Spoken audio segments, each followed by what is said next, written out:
Let's do it. All right. So I have no intro. It's just welcome to this random thing, this little experiment, I guess. Got my two friends, good friends. Well, I don't know about good, just because I feel like we're not too close, but fairly close friends. Oh wow. David and Surah. I don't know what she goes by. Sometimes Leah, sometimes Surah. Um, but they've been programming for longer than I can recall. So I guess to start, if you guys want to introduce yourself, like how'd you get into coding? How long have you been coding? And what I guess the process was like for you to consider, switching from a previous career or whatnot. So whoever wants to take it away. Yeah, I can start off. Hi, my name is David. I've been developing since 2018, so it hasn't been that long. It doesn't feel like it. Uh, my background was in logistics, so I was at a warehouse and working with a lot of like scheduling, but uh, our software was very built in-house and kind of crude. No offense to the previous company because I'm still in contact with some of them. But yeah, like I realized at the end of the day, my job was made easier because purely just the applications we were using, the computer technology, everything, and depending on like how bad or how bad the deadlines are, then software would ultimately like help us schedule and like figure things out. The software would help us come up with solutions or give us options and we would pick the right one. um, and I also dabbled in a bit of coding before, like free code camp like in 2015 and stuff, but it was like self-learning was pretty difficult. But I think at the time I was really under the water with like debt and like financial stuff. So money was definitely a big factor in terms of like trying to change careers in coding. Um, I think what made me bite the bullet was I was just like looking at my age and I was like, oh, like comparing myself to my friends, similar age too. It's like I should probably find a new career. And yeah, I just Googled a bunch of boot camps around LA and Orange County. I went to a few of the like intro sessions, the info sessions, yeah. And I ultimately ended up at Learning Fuse. I felt like they were the most transparent. They were also within my budget. I even like sat in on one of their lectures, and I really liked the teaching style over there. And they even answered my questions too, like even though I wasn't like fully enrolled, but like yeah, they answered everything. It was really good. I had full confidence going into the program.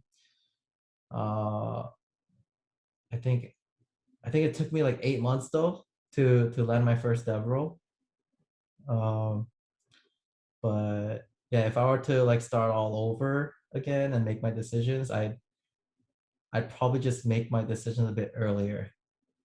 Yeah, because I think between like 20, I think at the beginning of like 2016 is when bootcamp started getting like really really popular, and it was just like information is all out there. They say like the issue right now isn't like with money. Like it's not like we don't have enough money. It's not like we don't have enough this or that. It's more like information's all out there. We all just need to put in the time, and time is like really scarce now because there's so many things we want to do. There's so many things we want to try learning. But yeah, I just wish I had made my decisions earlier. But I love it. I love the dev life. I love how mentally challenging it can be. At the same time, it's like when you're like fixing a bug and you can't figure it out and you wake up in the middle of the night thinking, oh shoot, let me try this, and like it works. Most of the time it doesn't, but that one time that it does work, you're just like that's the best satisfaction. Like that's my high, I guess. But yeah, that's pretty much how I got into it. I was into like developing. It's just you're in control, you build things, and it's just a great career, great feeling. Like you're always learning, you're always thinking. It's not like a tedious job where you're doing the same thing over and over. For the most part, it is, yeah, depending on your position. But yeah, that's me.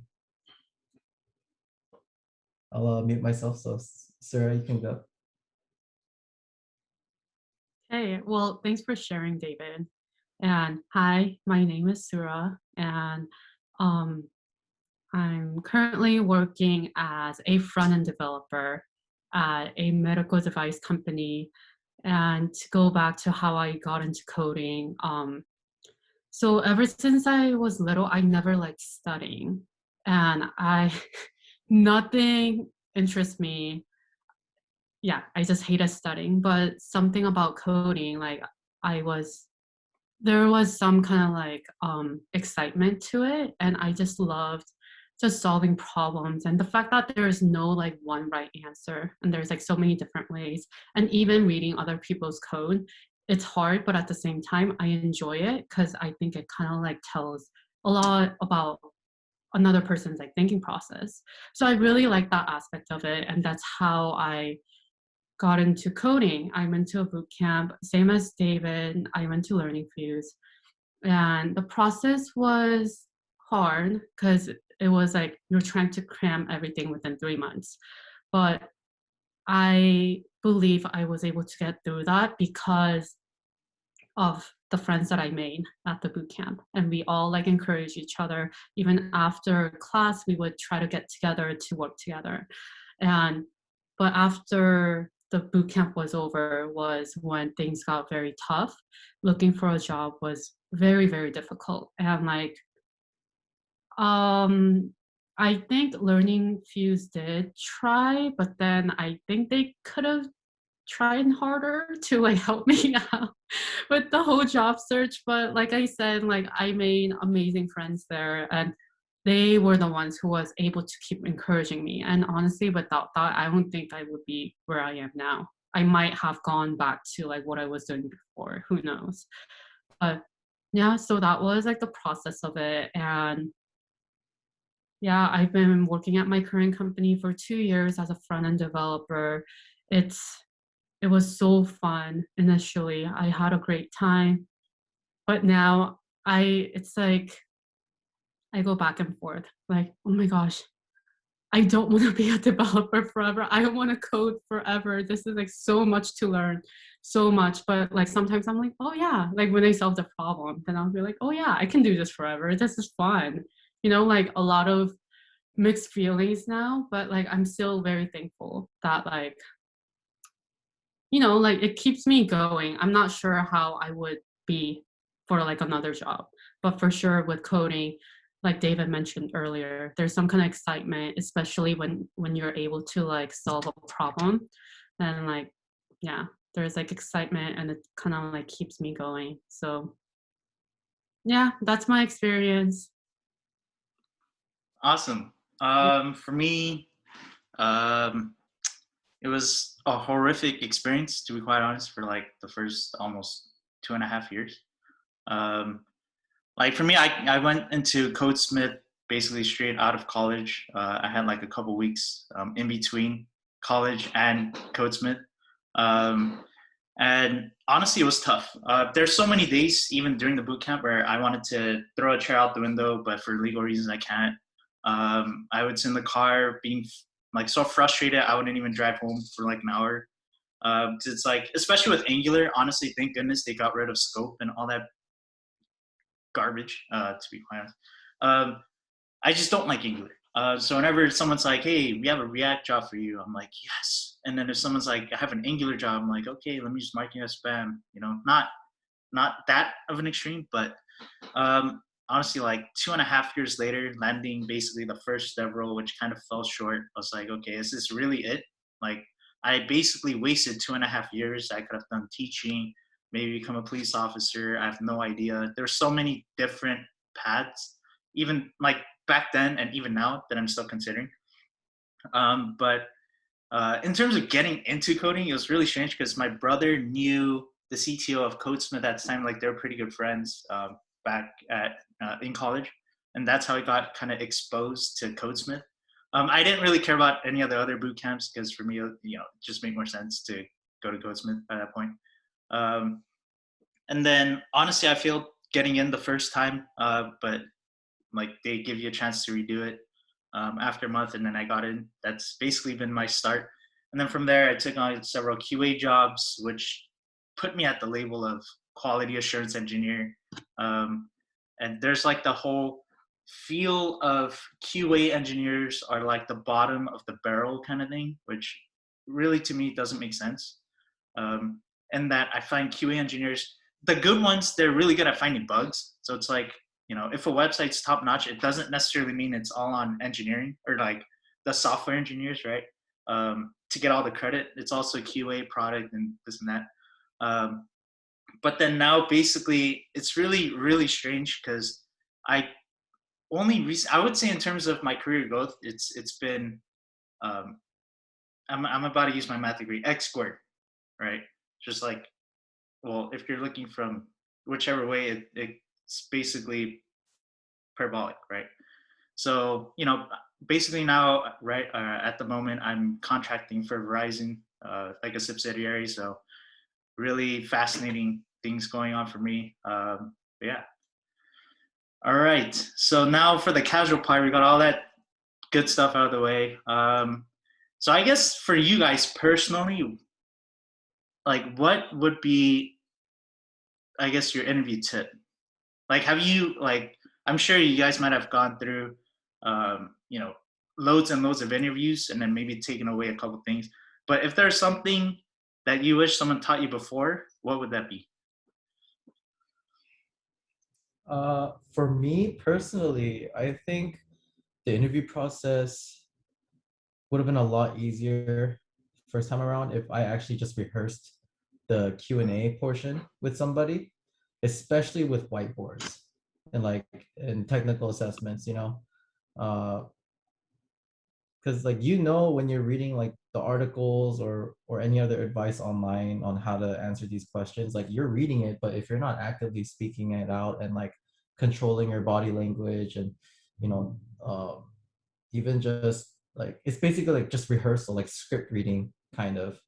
You just need like someone to partner up with and go over these like questions together. Granted, you're not going to know exactly what questions they're going to ask you, but for things like the behavioral portion of the interview, especially, like those are pretty general things. And if you're reading a script of like 20 questions, you're bound to hit at least like two of them, right? So I think just like rehearsing the interview part was like the number one thing in my opinion, especially with the whiteboards, technical assessments. Yeah. I think that's it for me. Yeah.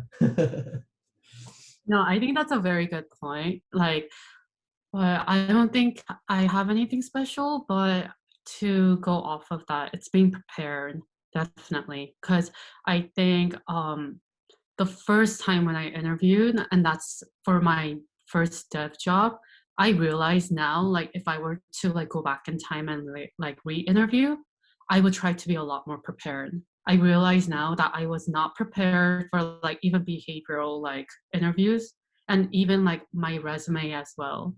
Like I feel like my resumes were like I look back and I'm like, would I hire the past me? Would I give this person a chance? I don't think so. My resume was just horrible. Like, but not because I didn't have experience. It's because like I didn't elaborate well. So like just being prepared, like having a good resume, have like people look at it and give you feedback. And also like just being prepared, like David said, like I think you do have a list of questions that you like and you get a better feel of what people want to know. And like lately, the interviews that I've done, like 80% were already on the paper that I prepared.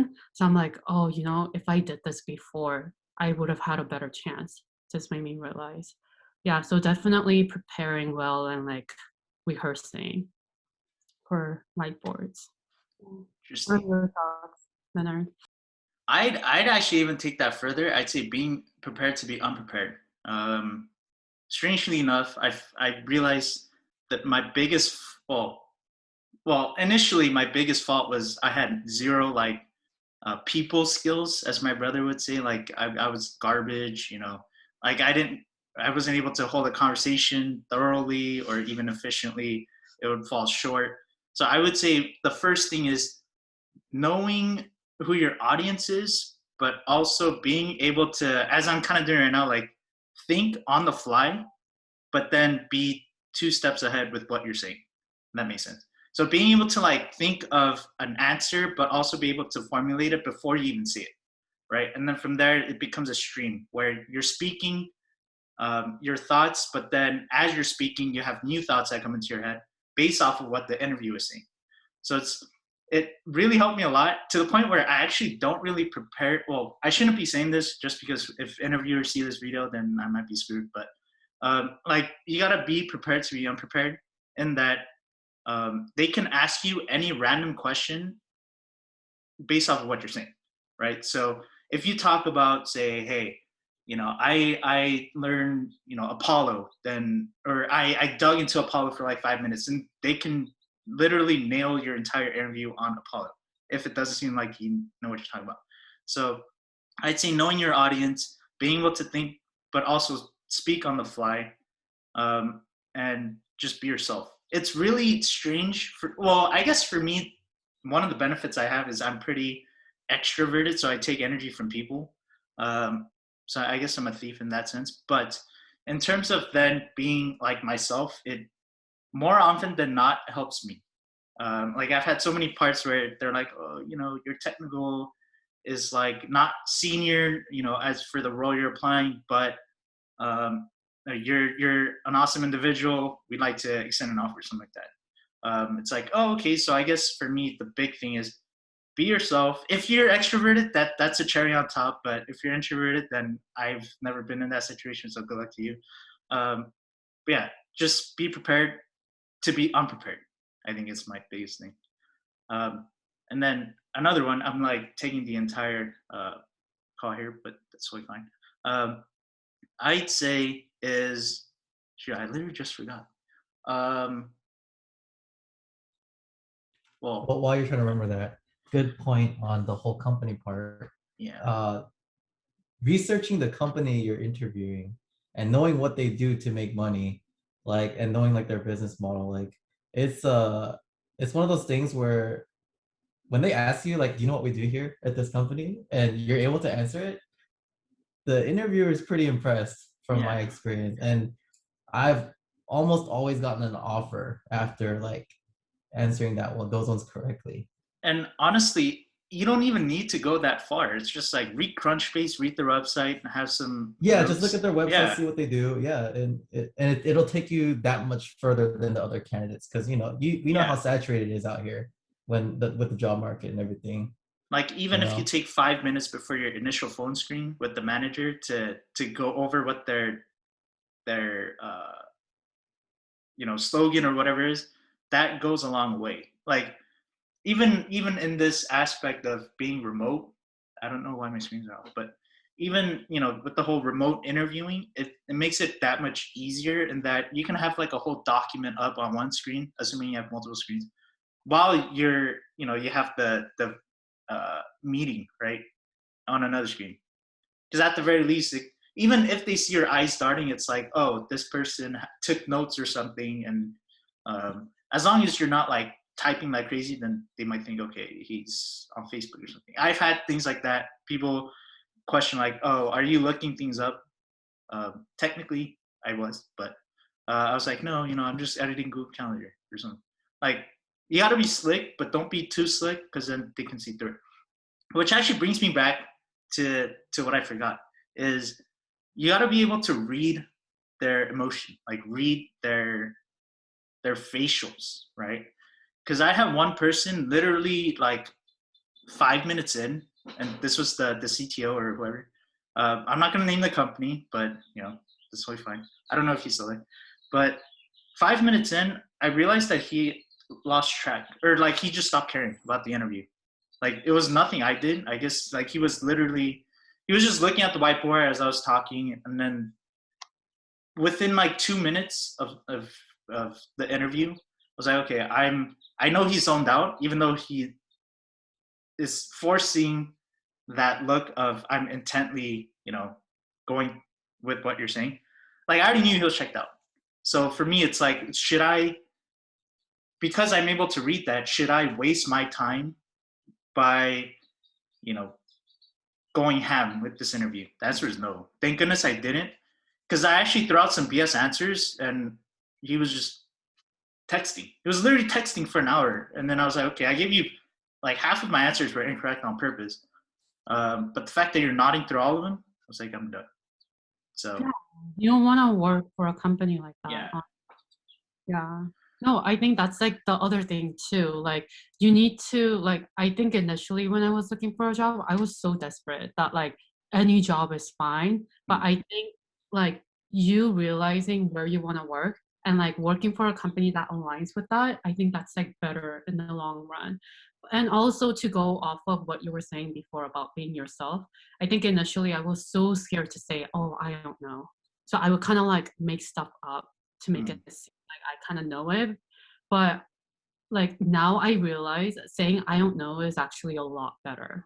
And they take it like better. They're like, oh yeah, like it's okay that you don't know because you can't know everything. But like Yeah. just telling them how you would figure it out is like a lot better answer, than like you trying to like say the right thing or say the right answer, guess the right answer. And kind of going off of that, one of the big things that sometimes, or that I know interviewers ask is like, out of 10, rate your skills on X. I never say 10 because, well, who knows, maybe they pick out some tricky question and then they grill you on that, or they ask you some basic question you forgot, they're like, okay, you're not a 10. I never see 10. The biggest thing is I actually say I'm like 7, 8. In that 8, 9, 10 for me is, or like 9 and 10 for me is that extra room for improvement, right? Because I'm like, oh, I'm about a 7, 8, about an 8 probably. And I actually told one interviewer, I say I never say 10 because there's always something that needs to be learned, right? That there's like tech is always evolving, so I'm never a 10 in that aspect. And then one interviewer actually really liked it. He was like, oh, I've never gotten that answer before, so that's really interesting.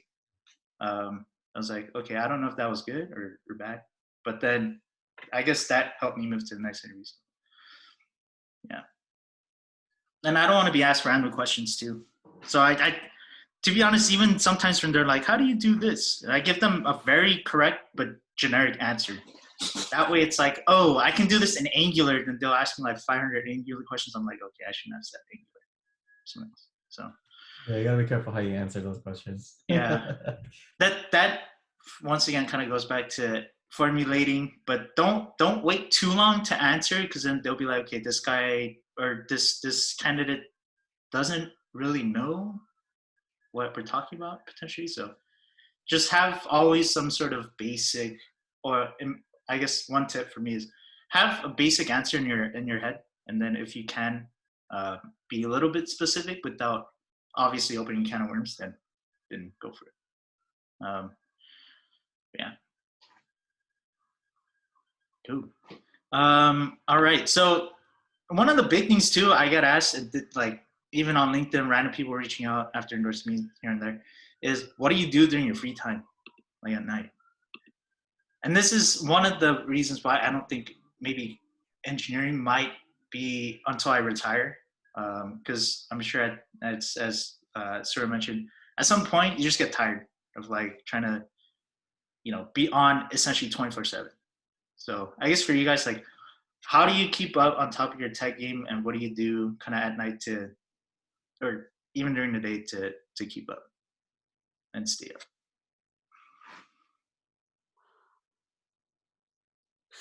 This isn't philosophical, by the way. Feel free to just. I know, but I'm like thinking about what do I do, because I study.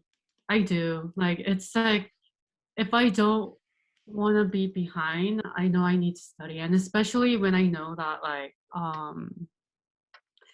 I need to, like, I'm starting to interview.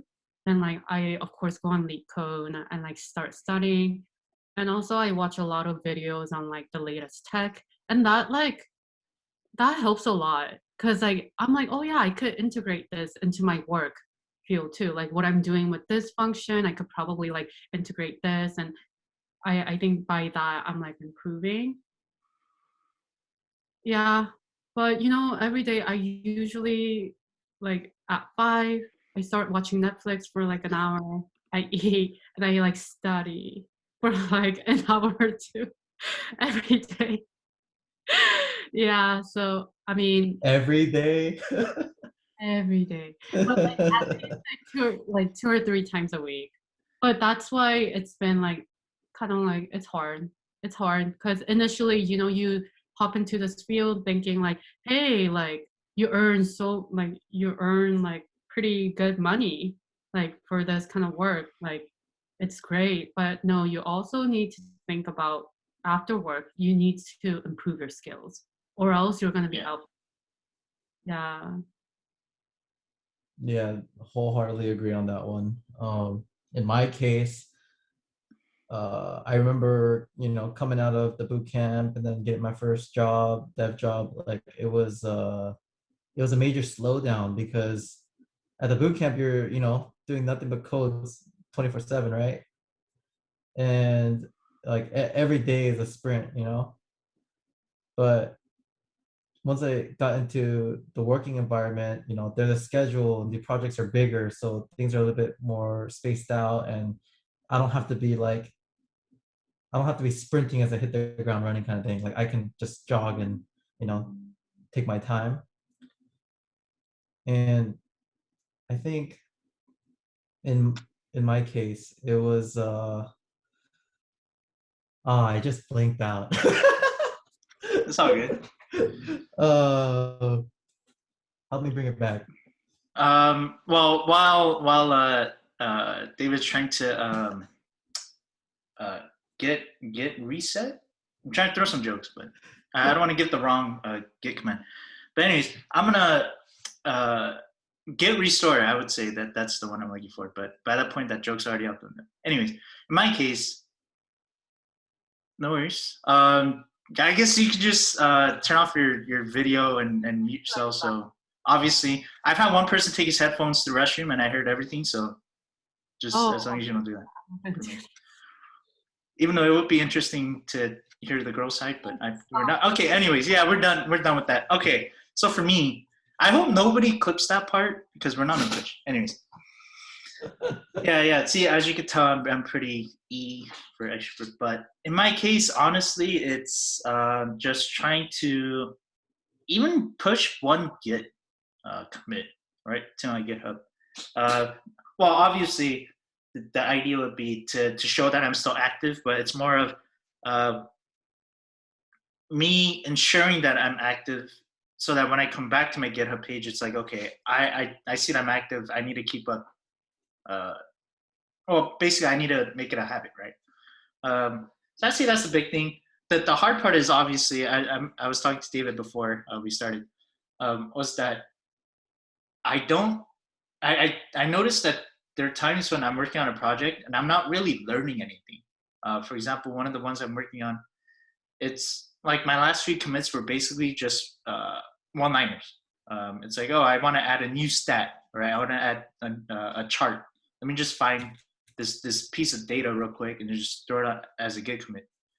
And it was like, is that really something I'm learning, or is that a product or a result of me actually learning something, or is it just for the sake of having something on GitHub?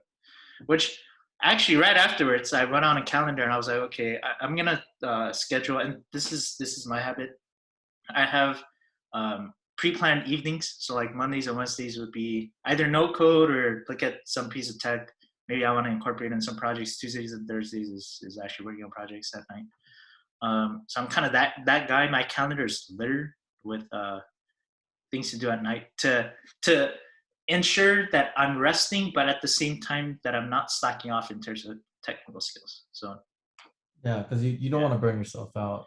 Exactly. And that's what I was trying to pick up earlier. Gotcha. But go ahead. And then Sundays, it's basically I I almost try to leave that open. Obviously, for us, for church reasons, but for me, because I just don't want to be on 24/7.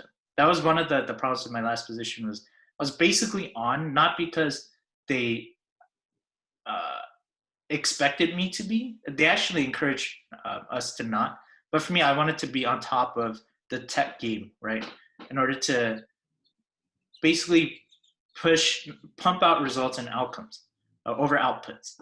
But in doing so, that burned me out, and I got sick so many times, so it didn't end up working out there. But yeah.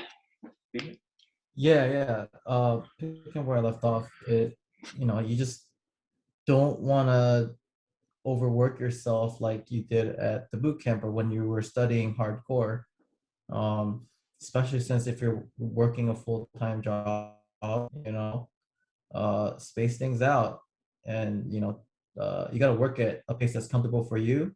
So whether that's 2 or 3 times a week, don't think that's bad, because at least you're doing it. There's probably a lot more developers out there that don't do anything throughout the week. I know I'm kind of guilty of that too, where I just get so burnt out from work or just throughout the week that my free time is just spent literally doing anything other than tech or coding. I try to avoid it. I actively avoid it because I want to consume other things, right? Like Netflix, YouTube, whatever. But every now and then I'll get bugged to update my skills, because LinkedIn and even the YouTube recommended algorithm, like it'll show up some like coding videos. I'm like, oh, this sounds interesting, maybe I'll check it out. And then I'll randomly check something out for like 30 minutes, look at the docs real quick, and then uh, if I like it, I'll probably try a little project with it. It's like super small scale on a weekend. But for the most part, I try to schedule at least like minimum twice a week, and those sessions are probably like maybe 2 or 3 hours. And how I go about it is just with like the Pomodoro method, if you guys have heard of it, just spacing out like a certain like 30 minutes, 40 minutes at a time.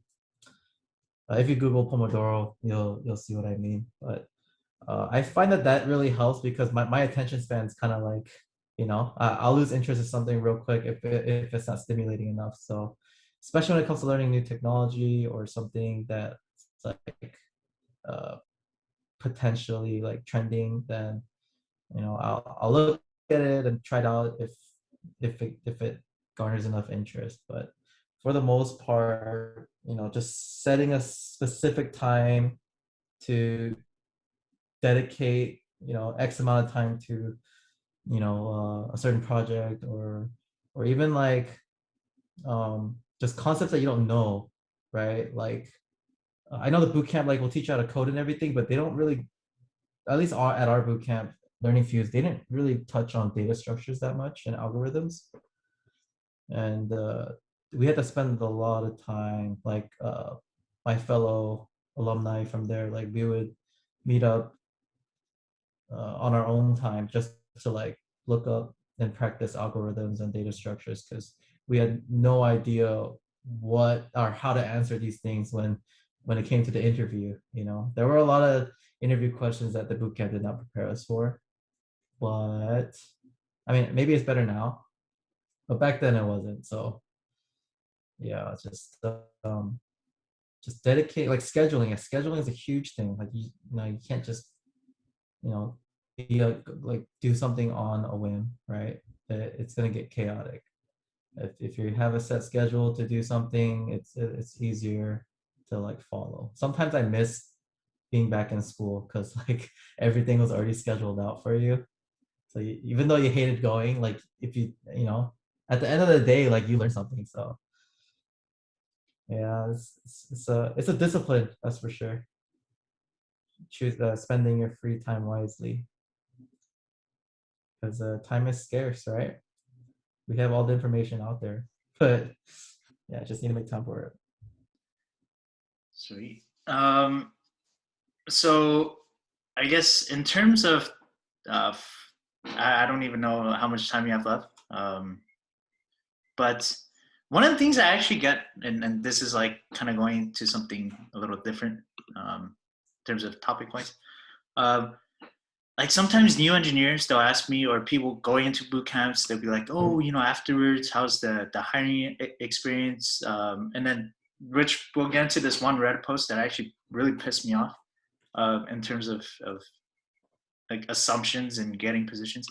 Um, like someone asked me, or yeah, it was on LinkedIn. Like like, hey, I was getting into think about joining Codesmith or whatever.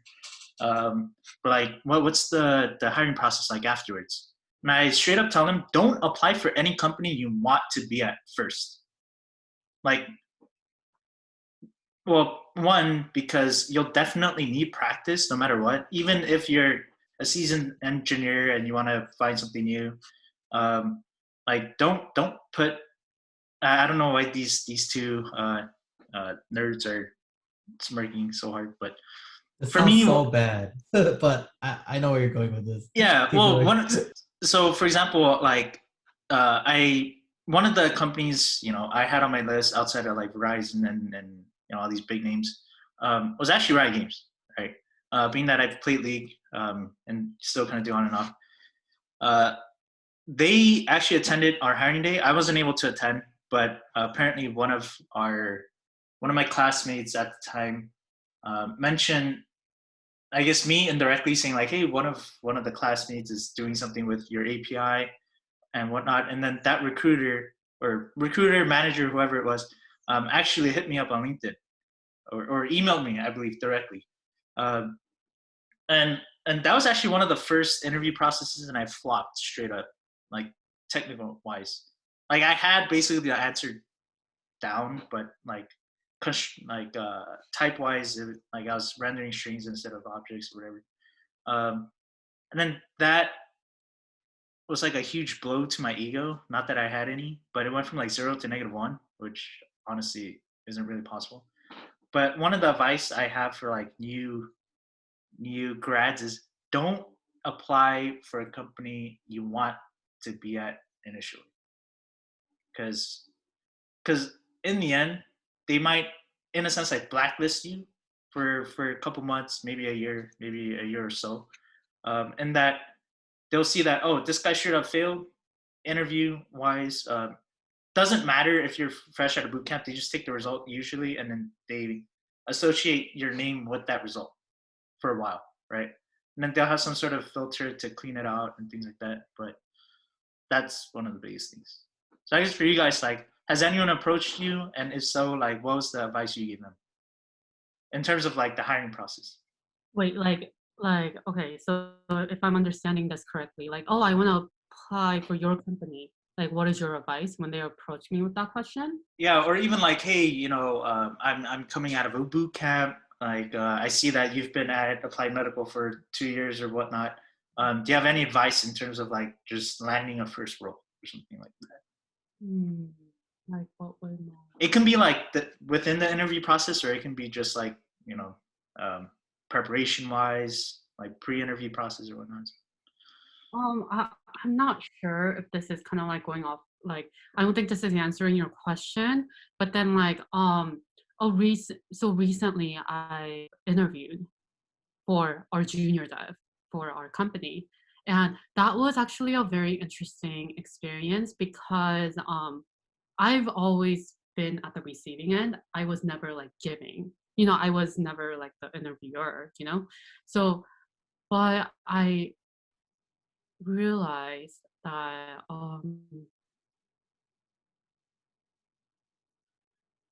like this is gonna sound a little brutal, but like I think there are so many candidates who actually don't know what they're doing. I don't know how to say this. Okay, I'm not sure if I could even like say this, but like, so this one interviewee, he we gave him like a coding whiteboard question, and he made like 15 for loops to solve that question. And to me, it was kind of like, oh, like if you really understand how for loops work, you'll need to create 15 within like the question that we gave. At most, you need a 2.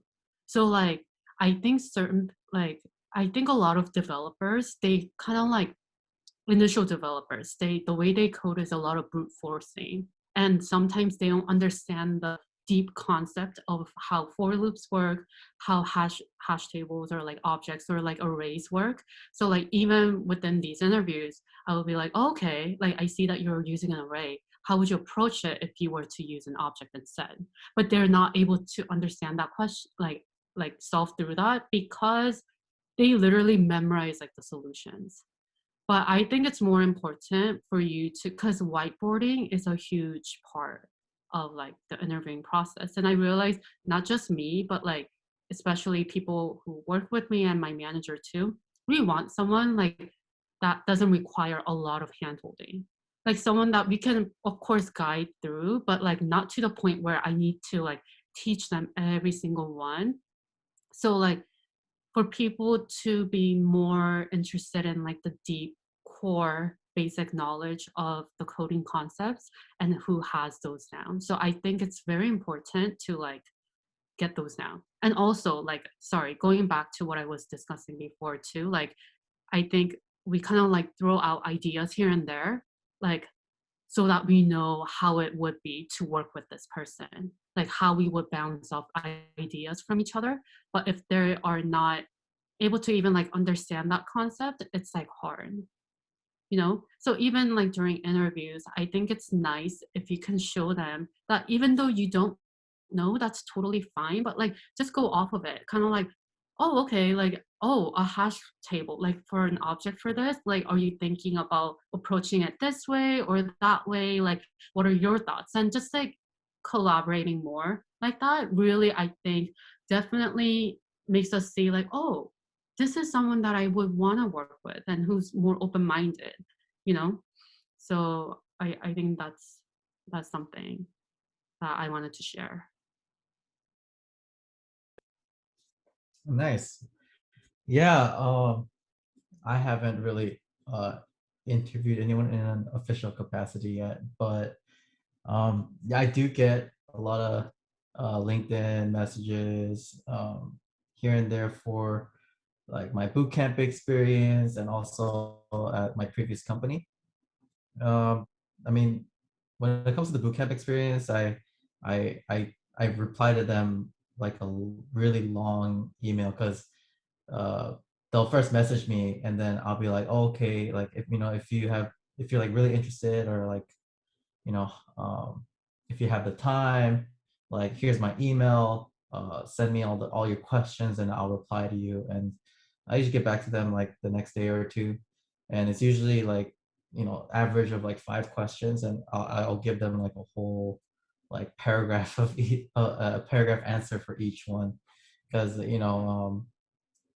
back when I was looking at boot camps, I really wish I had that uh, experience, being able to talk to more of the alumni.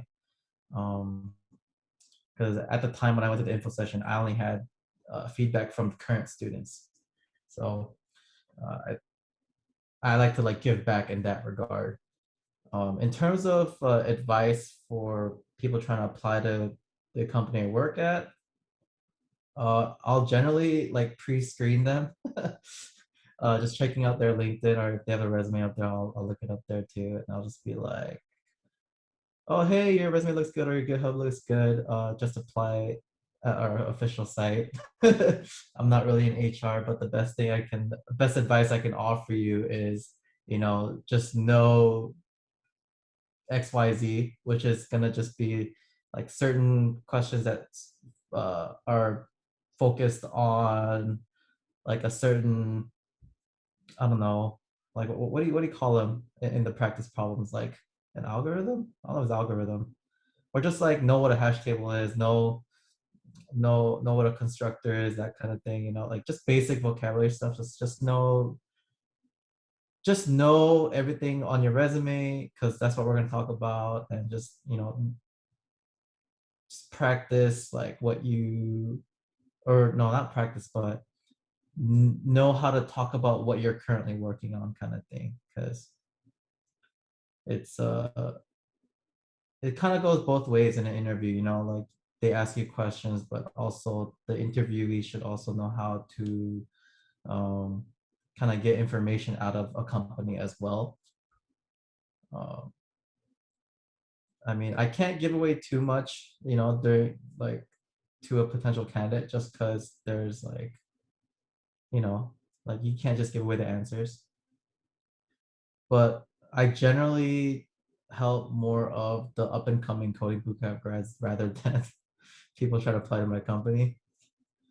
Um, but yeah, that's the best advice I could give is just know how to talk about your resume. Because out of all the interviews I've gone into, it's literally they just go top to bottom on my resume, and I explain myself, I explain my projects, and if they like what I'm working on or if they like how I'm conveying myself, I usually move on to the next interview.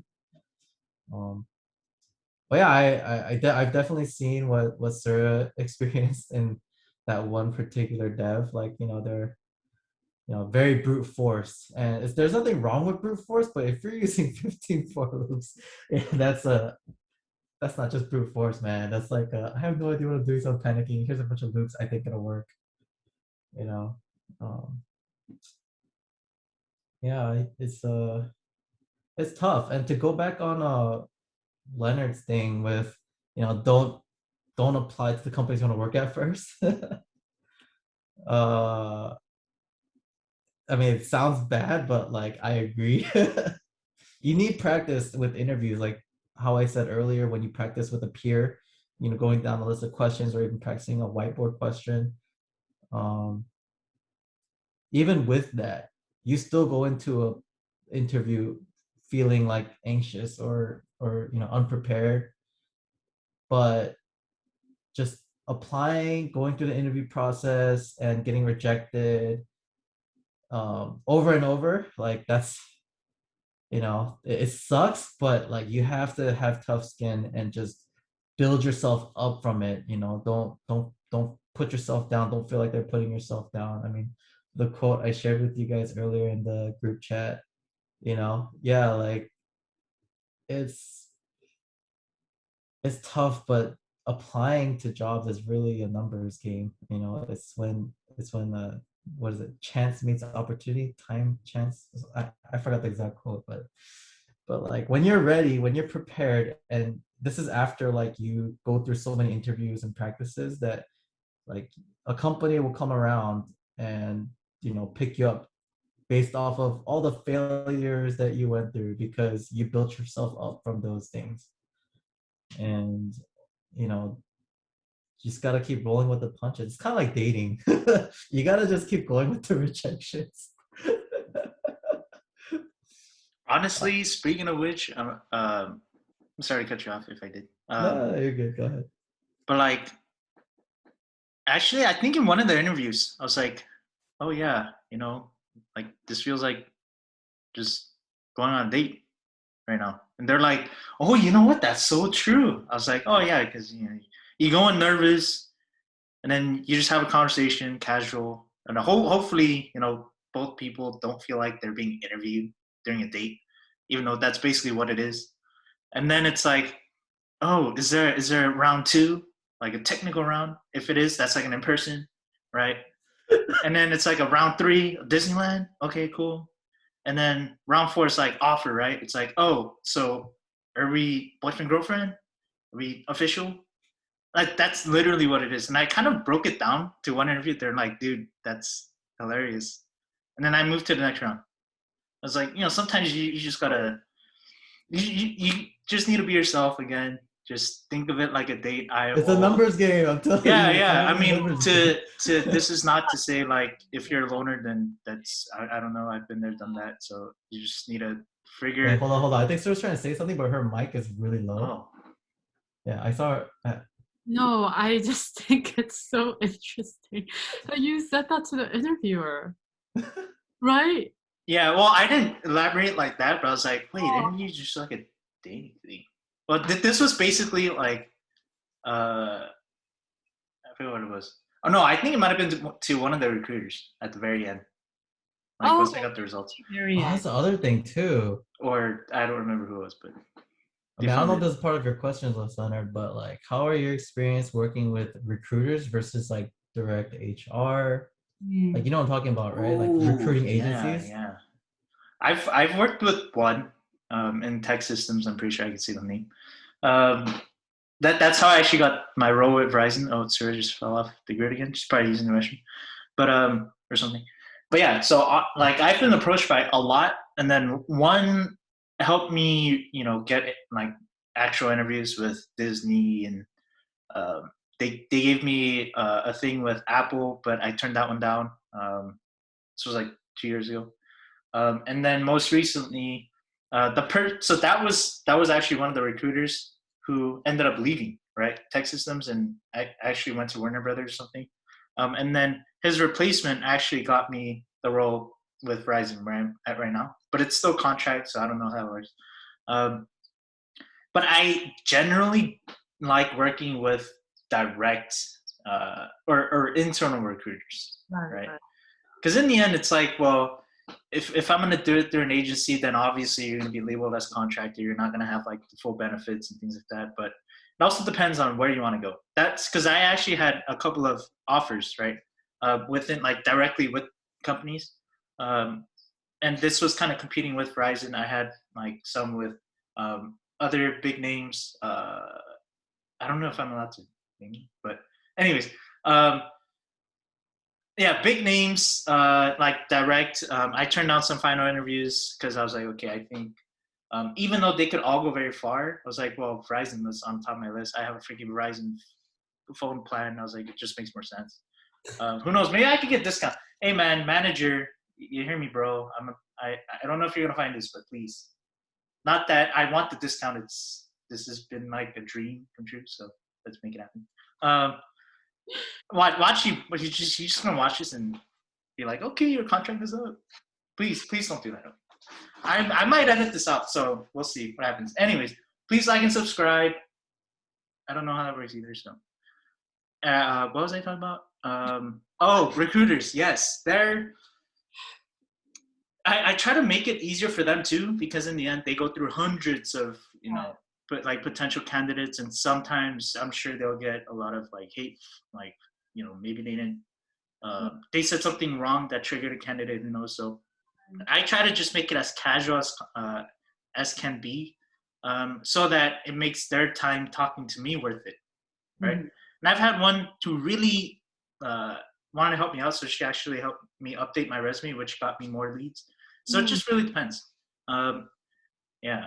So the better you can have, the better impressions you can bestow on like recruiters or hiring managers, the easier it is to find the role with the same company. I've had companies reach out back to me, like, hey, we liked you last time,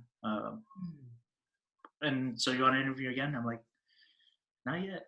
But then they'll keep me in the loop for a couple of years. So it's just, yeah, I kind of went off, but yeah, no, but for me, I never had like no good luck with the external recruiter. Like all my interviews, it was just with internal. I don't know why, but yeah, it's something I do want to experience. Like, cause I heard great things about it, but then like just not for me. Yeah, same here. Like my experience with third party recruiters were like crap, to be honest. It's oh, you're a bootcamp grad, you don't have enough experience, or they would be like, oh, you don't have a degree. Like that kind of you know puts a negative mark on me, right? Right. I mean, nowadays it's a bit different, but I was speaking strictly from like right after boot camp. But like after I've had a couple of years experience professionally, it's changed now. They're just like, oh, like what do you work with, like what what kind of projects you're working on. They're more interested in me now that I have experience. But for those that are have zero experience coming from like tech, it's really difficult, I think, to work with the third party recruiters, just because they have I don't know, they have certain criteria as well, but at the same time, I've noticed, at least amongst like my peers, that the ones that usually get offers from third party is usually a more senior role or more like mid level, because there's a lot of jobs for like mid to senior level jobs, but not enough candidates to fill in those roles. There's too many entry and junior level developers around, and that makes it tough in the job market. We're competing against so many, and just not enough junior roles. Wait, going off of that, David, like how was like your experience like applying as a bootcamp grad, but like with no degree? And like for those who are in the same situation, would you recommend that they get a degree, or you think a bootcamp is like good enough for like a developer role? Oh yeah, that's pretty good. I actually did have this asked me from like a high school graduate, and my advice to them was get your degree while you still can. My situation was a bit different because like I was on the verge of homelessness, so I had to work. But I think it depends really on like your financial and just where you are in life. Um, if you're looking to change a career and you're willing to sacrifice a lot of things for it, you know, do a boot camp and build up your portfolio, and most importantly, network where and when you can, because it's the network that's going to get you into the company faster than if you're just a stranger from a boot camp. I know most of my interviews came from recommendations, and like thank you to all those guys. Like the networking, it's all about who you know kind of thing. It really helps. But if you're still in school and you're relatively young, and like you're not in any dire situation to get a job, just keep studying, get your degree, study what you want, because in the long run it's gonna look better on paper, and a lot of these companies care about that. Even though like who was it, like Google or in Facebook or Apple, like one of those FANG companies, like they got rid of the degree requirement. I believe that was Google. Yeah, but you still have to be exceptional at what you do, Yeah. right? Like um, I think a degree will be important for like first the pre-filtering through all the candidates, right? And secondly, like once you have a job, I think it's easier, from what I hear, it's easier to get promoted when you have those credentials on paper. Yeah. So that would be my advice. If you can afford to, just get your degree. If not, then a boot camp's not a bad option either, but get ready to, work twice or three times as hard, maybe 10 times as hard, because you're going to be competing with a lot of people. And yeah, it took me 8 months.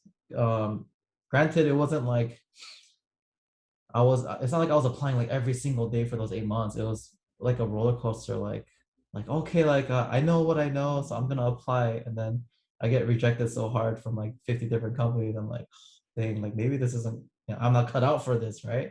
I mean, Leonard, I think you too. You took a while to find your Oh first yeah, job, two and but a half years. So I don't know when all these kids. I don't call them kids. yeah, but you got a math degree, right? So It that helped. That helped. So it really depends on your major too.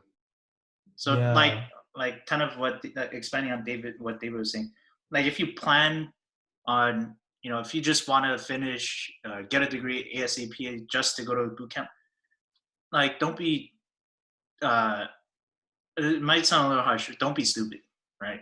Don't try. I don't like writing. Might be extremely hard. I have no idea, but don't go for an easy degree. I don't know. Most degrees are probably harder than these, but don't look for that easy way out for college just to finish early, just to then go to boot camp. It's easier, if you plan on graduating in 2 years, take the other 2 years or maybe 3 years, switch your major, go to get computer science or something. Because as David was mentioning, there are filters, like automatic filters from companies sometimes even to weed out like the names like Codesmith or some of these other boot camps, or even some applications strictly say no boot camp grads, only or like CS, like bachelors or even masters. But then kind of expanding on the networking part, what helped me a lot too was after like 2016, when I got my LA Fitness membership and whatnot, and I just started talking to people at the gym, and it helped me more later on, probably 2018, 2019, where I actually got a couple of interviews from just talking to people at the gym, right? So it's like I saw one guy doing squats. I don't know why he was coding every 5 minutes, but I guess that's what he was doing. I was like, oh, I see, you have like VS Code open or whatever. Like, how long Wait, have you been hold on. He coding? had his laptop at the gym? Yeah, I mean, he would be like hacking away for a minute, and then he would do like a set. Whoa. I can't do that. I'm sorry. I'd probably just be on my phone if That's anything. dedication. But then I actually got an interview from him, from his company. Oh. Unfortunately, I didn't realize that the question he was asking was a system design question, so I ended up flopping on that. But that was like an experience, right? It's an experience, even if it felt super short, super fast. That then kind of helped me, get better with, gym. I don't call it elevator pitches. I'll call them gym pitches and things like that. But it helped. So I recommend, even it doesn't have to be at the gym, even bowling, what have you, at Disneyland, who knows? You never know. Maybe the person, obviously this might not ever happen to anybody, but the person that's standing next to you might end up being a boss, right? Assuming you talk to them and that you interview, whatever. So just I don't know, someone's got a big chest at the gym, just be like, hey, you got a big chest, how do you do it? What got you into fitness? And like that helped me get more connection on LinkedIn. So what I'm saying? So just be open, just take that first step, and that way it'll help you when you're interviewing to be prepared to be unprepared. There it is. See, dude, like, companies gotta hire me, man. I got such good elevator pitches. Like, I'm going for an incubator for my non-existing startup. I don't know where I'm going with this, so I'm gonna. Hold up, you're gonna try to start a startup? No, I was just kidding. I'm kidding. Oh. Well, actually, I do. So this kind of goes into, the hobby side of engineering, right? People are like, oh, do you have any hobbies? I'd assume that you'd only be coding 24/7. I do have, like, I want to start maybe a business of my own, maybe not related to coding at all, but that'll, help, I would say, in terms of business side of things, right? Like getting into things that you don't really know. And the question there becomes, where do I start, right? That's a lot of like the question I get is, well, how do I start this? How do I start that? It's like, well, you're not gonna have an instruction manual about, coding or whatever. You just gotta Google things, right? Be comfortable Googling things you don't know. Yeah. Googling is actually like a skill set, because you gotta know how to search the terms, the keywords. Yeah, it's that takes practice too, from my experience. I mean, not to put Sarah on the spot, but I remember her saying, "Oh, I don't know how to Google." Oh, I remember that too a lot. That was with David Chung. Look at you now, Sarah. Jeez. Oh my gosh, yeah. No, that's remembers those days. Yeah, that used to be you. Yeah. No, because as you were talking, I was thinking about, like, so this person, I was not one of the interviewers, but like my coworkers were telling me, during an interview you're not supposed to Google, but for him they gave him a chance to Google because the question was hard, but he didn't know how to Google, and that's why they turned him down. So I was gonna say, yeah, like that's a big one. But you just reminded me that I sucked at Googling initially. So yeah, but I think that's a very good one as well. Yeah. Speaking of Googling, when companies don't allow, like, straight up, like, oh, here's a laptop, and then you ask, like, can I Google something? They're like, no. Well, practically speaking, you have the ability to Google during any dev role, right? Basically. Yeah. So when they're like, oh, you can't Google this. But I think that's more of like, okay, well, you need to know the basics at least. You can't just be like, oh, how to array loop. Like, obviously, if you Google that, then you're ding, like straight up, goodbye. But if it's more of like, sometimes for me too, I want to justify what I'm Googling. It's like, oh, I want to, well, I want to loop through an object, but I don't remember how to get like the direct key value pairs without having to do like, for var or for let whatever in my object, right? They're like, oh, okay, then here it is, and then they'll tell it to me. So it really depends on the type of thing you want to Google. If it's just like, can I use Google during the beginning? Then like, don't waste my time. Like, go do something else. To be honest. Not to be mean, but yeah. No, yeah. It's like the interviewing process. Yeah, it's like one of the guys. He's like, oh yeah, hey, what was that thing? Was it split, splice, or like splice? I don't know if I said that, but it's like, can you tell me? And we're like, no, we can't. But then like I'm thinking in my head, it's been like 3 years since I coded, and I asked that question to Google all the time, like probably every week. Can you tell that to me? No, I can't. And then in your mind, you're like, I can't because I just don't know. Yeah. Like that. Sometimes I want to do that, but yeah. Definitely, like, yeah, it's hard. Interview process is so hard. Yeah, like a lot of prepping. But I think the big part is like, like initially people told me like, you need to really like coding, and I'm like, no, I like coding, but no, you really need to like coding. It's like to the point where you're willing to sacrifice your free time when you're dead tired, willing to code because you like it that much. Actually, maybe not that much, but like you need to like coding. I'm realizing that more now because there are going to be times when you're burnt out and you really want to just like quit. But like if you're just money driven, it's so easy to quit during that time, But like I think you really need to be passionate and like what you like to do, especially coding, because it requires you to constantly studying. Yeah, especially for those that are coming in from a different career sector. Oh yeah. Yeah, like I know the money and like job prospects and the benefits look really appealing. Good. Yeah, appealing, but like there's, that can only keep you going for so long. Yeah, this really is a craft and trade on its own, and you really got to put in the time and you really got to like it. Or else, you'll burn out so quickly. Yeah.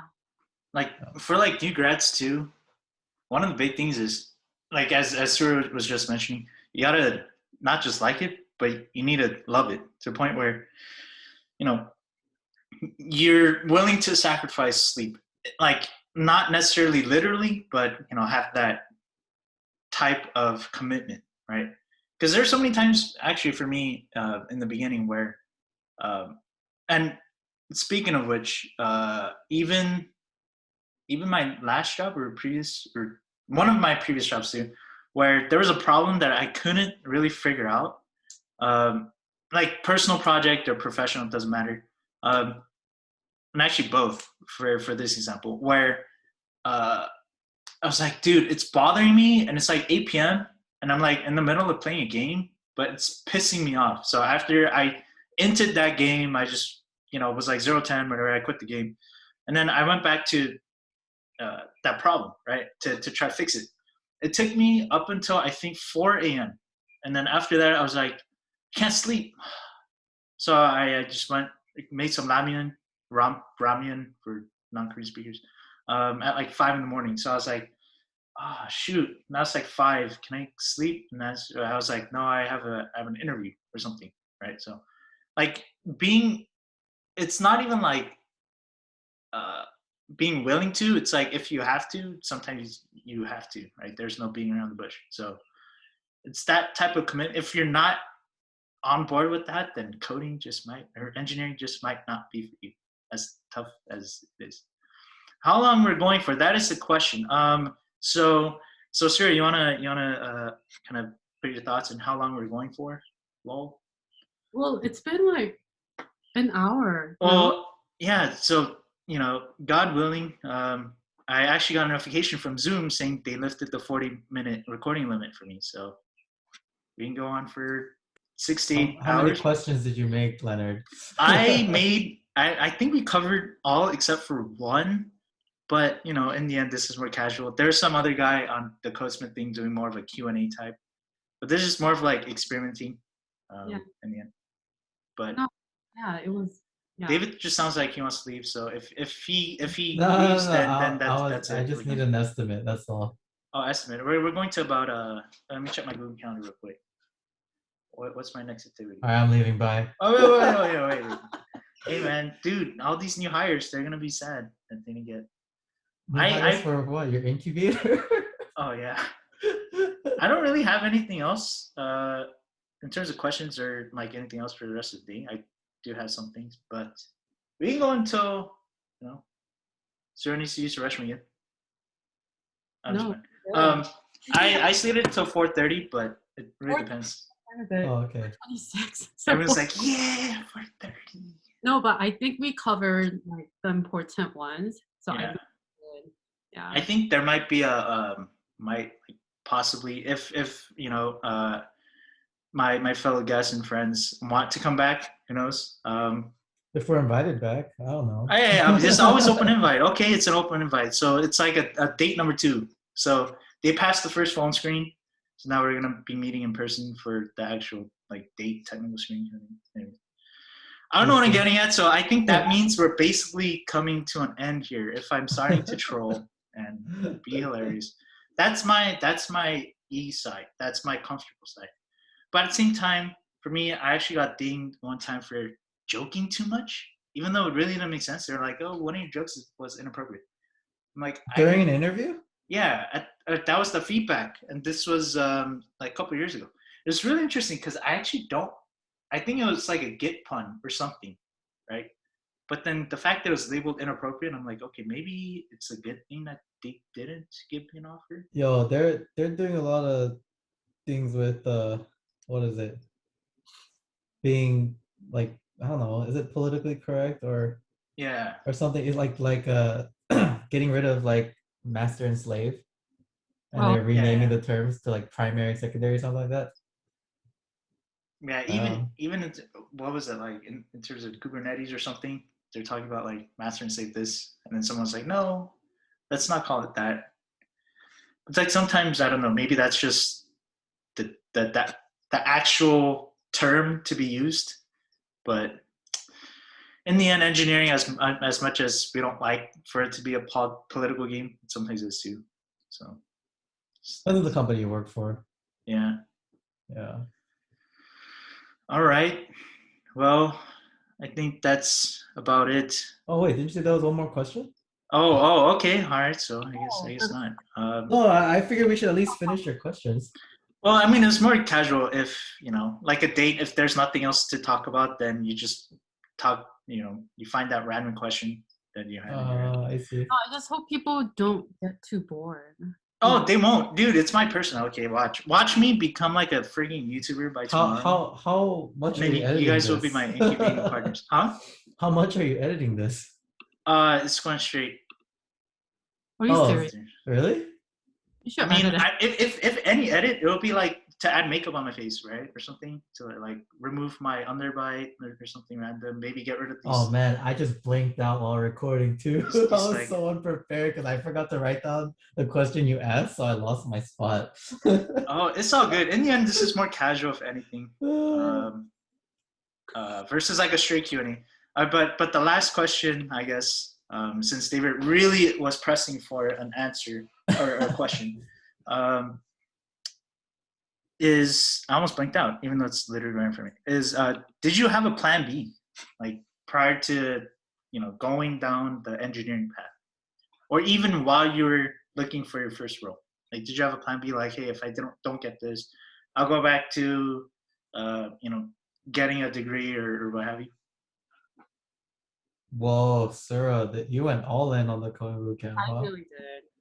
I was like, I am going to get a dev job. Oh, And Wait, look what were at you you doing now. before? Good. Before, I was actually like in school to become an occupational therapist. Oh, Yeah, so a very big change. Yeah. Okay, how about you guys? My plan B? Yeah. It was finish my degree. Like I had an option because I just quit my warehouse job, my logistics job, and then I had to talk with my friends and family and my parents in particular because they were the ones that would have to support me if I went with Plan B. Um, Plan A was the boot camp, but it was like over 10 grand, right? But I would only sacrifice like 12 weeks. And then Plan B was apply to this online university that's like it's accredited and everything, but um, it's going to be a 2-year commitment to finish my degree, right? Because I had to drop out halfway through college, and my parents, knowing me, they're like, David, you're like you enjoy studying what you want to study, but you don't enjoy studying what you're told to study. So you should just do the boot camp. Since if I were to re-enroll in college, my chances of success my chances of success there would probably be slimmer than my chances of success at a boot camp because it's only 3 months long. It's what I really want to learn, and yeah, I just went with that. If the boot camp thing wasn't gonna work, and if me not having a degree was really gonna, set me back from potential jobs, then I would have just left for or finish out my degree, even though I didn't want to because it was gonna take longer. And now that I think back, like I still do want to finish my degree, but I just enjoy more of the stuff on the job, and it's not a priority for me right now because I know eventually, like I don't know, 10 years down the line, I'm like I don't think I'd really want to be coding as much anymore. I'll probably want to shift more towards a managerial thing, but um, I don't even know if that requires a degree either. I mean, hopefully, whatever company I'm working at, they'll be willing, but who knows? It's still up in the air. Like I may or may not still get my degree, but I'm not gonna lie, it's always been on my mind. Just because I'm well, I'm unemployed right now, layoff from earlier this year, but just going through the interviews right now, um, I feel like the degree is holding me back a lot, but I'm still getting callbacks here and there. So I'm gonna see. Hopefully, if I find a position where like they're more flexible about my time, especially if it's remote, then yeah, I'll probably go and finish my degree. But my previous job, the commute was so bad. oh, LA traffic and everything. yeah. So Yeah. then, speaking of like looking for new or going for that new role, like you were doing backend before, right? Yeah. So I mainly focused on backend at the boot camp, and like when I found my previous role, that was pretty much backend as well. Then like are you still going strictly for backend or are you going for kind of anything? Uh, kind of anything, but leaning more towards backend. Like there's like full stack positions, right? Mm.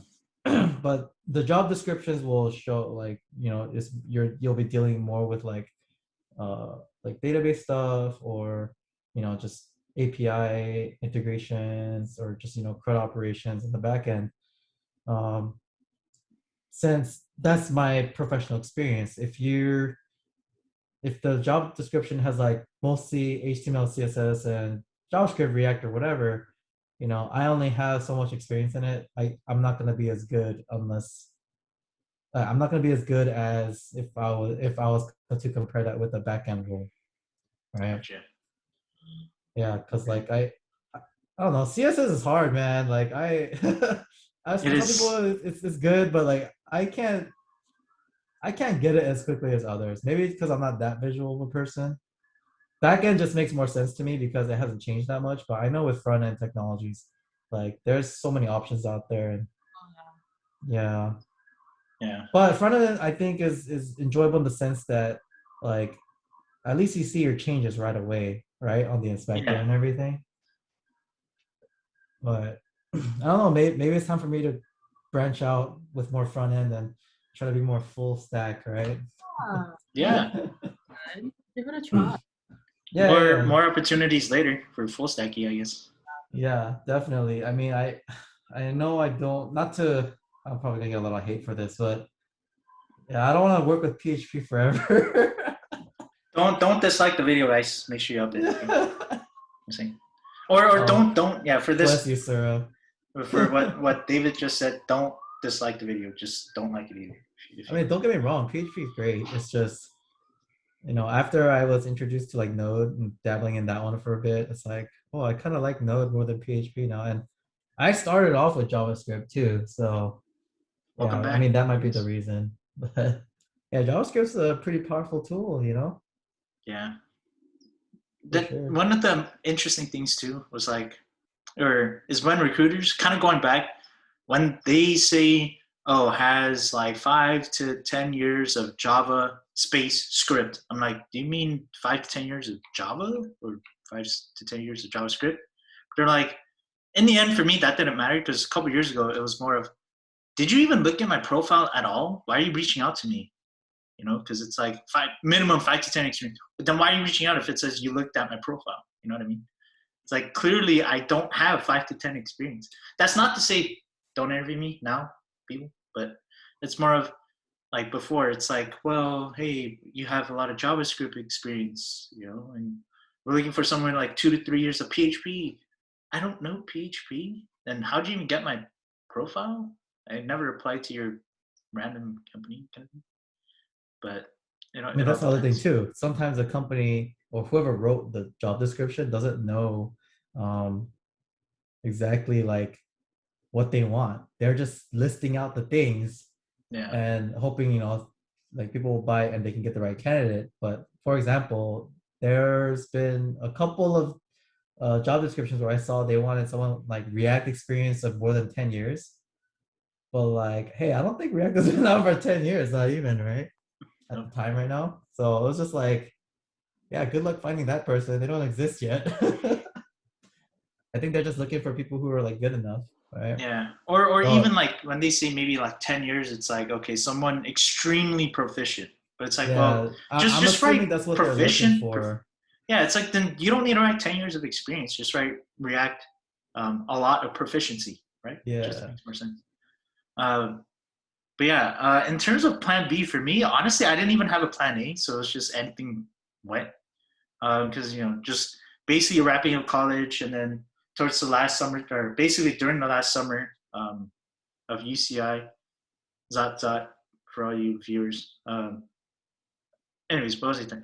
Yeah, so basically last session, that's when I started commuting basically from Irvine to Playa Vista, LA, to attend some coding boot camps or some workshops from Codesmith. And then that basically was like, okay, I'll try it out. And then if it doesn't work, then okay, maybe I'll take my math degree. And the probably towards the top was teaching, because apparently I have fun teaching. Or even like with my experience with like volunteering for law enforcement.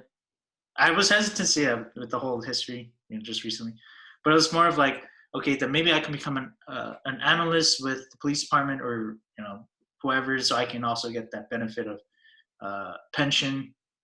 Who knows? Um, but it was more of a toss up. It was like, okay, well, if coding works, then great. If not, then I'll try X, I'll try Y, I'll try Z until something really sticks. So I guess for me, I didn't have a plan B. Everything was a plan B, if that works. So then by that point, I didn't have a plan A. So these worked out. So I guess I did go with a plan B. Dang, you guys really went all in with it. Yeah, I mean, well, 2.5 years, I guess by that point that really was all in. I was about to say no, but I guess it was. So everyone's experience is a bit different, but yeah. What you decide on, just make sure you fully commit, right? Yeah. Yeah.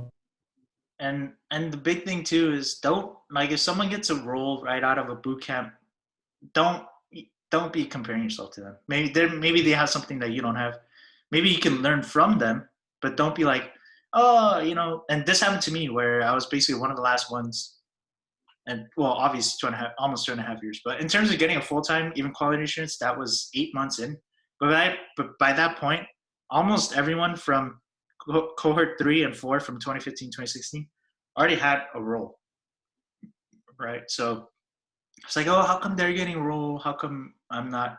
Well, in the end, maybe they had some prior coding experience that they didn't list, or maybe they had professional experience that I didn't have, or something like that. So it's very situational. But just know that once you get that first role, then it's easier to get following roles or even get more interviews later. So. You really can't compare yourself to others. You can, but don't let it bring you down, kind of thing. Yeah.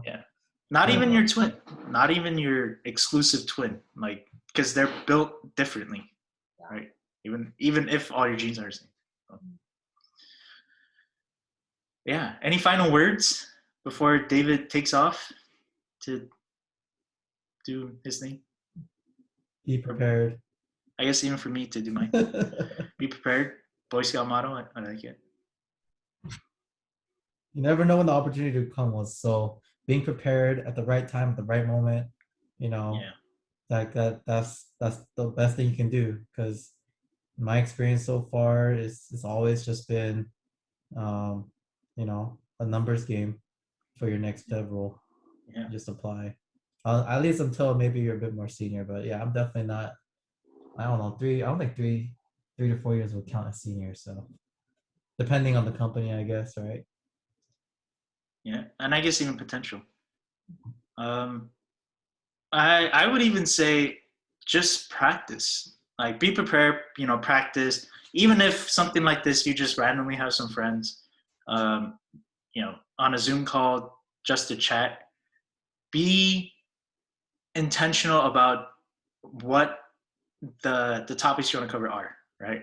If it's just like, hey, we're gonna hop on a Zoom call to talk about some random video, at least make sure it's not like, oh, this person sucks, that person sucks. It's like, discuss like the actual technical portions of it. And the one thing I guess that also helped me is, speaking of dating, it's like I try to avoid questions that elicit yes or no answers, right? It's like, oh, have you dated before? Yes. That's boring, and 2, it doesn't give me practice at all. And now that I associate, anyways, yeah. So that's my treat. I would basically just say treat everything like an interview. But obviously, don't be awkward about it. If you're having fun at someone's birthday, don't be like, hey, how old are you again? And then try to make it an interview. Don't do that. You're going to be awkward as hell, and then you're never going to get hired. But, yeah. Wow. Combo needs to go both ways. Got it. Yes, exactly.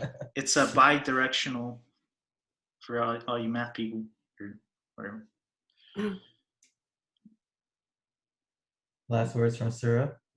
Yeah, no, I think you guys kind of covered it, but a lot of it, I think a lot of it is luck, a lot of it, and it's just being prepared to seize that luck and being more intentional, definitely. So yeah, and just be passionate and remember that it's not just you trying to fit into what they want you to be, but you being yourself, so that you find a company that will be a good fit for you as well. I think as a first dev job, you want all these you want to say things that they want to hear, but it's not all about that, because you know what, you're also interviewing for your potential next company as well. Yeah. Sweet. Well, I think that does it for the first one. That was kind of awkward for me. Not really, but yeah. I mean, hopefully we can do this in person. Yeah, that would be better, honestly, than a Zoom thing. Just only contributing to some stock. I don't even know how that works. But yeah, I mean, things are opening up again, so there's that. Yeah, fingers crossed. I heard it's looking good. I mean, at least from the friends that I have in the healthcare sector, the numbers are down, so it's looking good. So that's good to hear. Yeah. Sweet. So like we would do on our first date, what would be a good second date for y'all? I'm just kidding. I don't know what I'm talking about. Now forget what he said. That's Just how please. that's how boring it is at home, man. Your date. Yeah, you plan your second date at the end of your first one.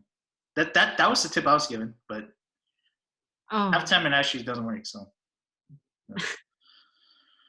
I don't usually ask about the second date during the first date. You see, follow up 24 hours within 24 hours after. exactly. So Right? just like your interview, you don't want to ask like, "Oh, do I get my results?" I mean, sometimes I do, to be honest, but sometimes I just wait. But these days, it's because of, I guess, number of roles or interviews beforehand, before my current one. I would ask like, "Oh, how did I do? Like, is there a chance?" Like, I try to beat around the bush, but they kind of get the hint. So I'll be like, "I'm okay. I won't beat around the bush. Like, is it likely that I move on?" Sometimes say they'll say yes, or sometimes they'll be like, "Okay, well, you'll have to wait." So it really depends. But yeah. But yeah, I guess it's good to throw curveballs too. Who knows? Like, I've asked one actually, and it was a new question that I never really thought of asking before. It was if you could change one thing about your process, like your dev process or something within the company, what would it be? They're like, "Oh, that's a really odd question." I was like, "Yeah, I just want to throw a curveball," but it was like, "Yeah, it was a good question for your." Like, that's what they told me. So, yeah, that in addition to having something prepared at the end, also be willing to throw out curveballs as long as you're not being awkward about it. Like, "Hey, what you eat for lunch?" Like, none of those. Or if, like, process wise, just show that you're interested, show that you want to be part of the team, and then they'll kind of get the hint. So yeah, it just went from dating to final interviews, but okay, that works out.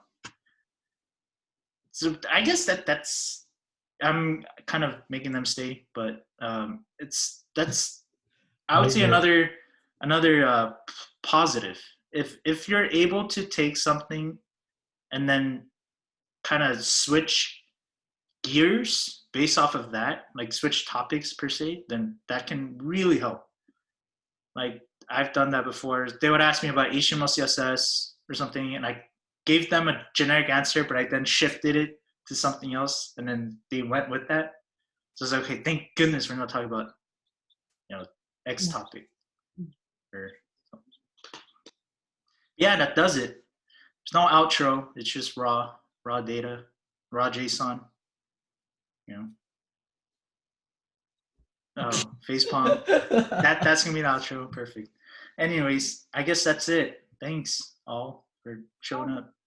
Yeah, thanks It was good catching up with you guys. Yeah, we'll hopefully set something for an in-person. Maybe have like Andy or somebody else come in. That'd be nice. Yeah. I mean, maybe not the same questions, because ours would just be, of course, just like literal interview. But yeah, cool. All right, enjoy the rest of your weekend. All right, take let's care, see how guys. the views do. Yep. See ya. See ya. Bye.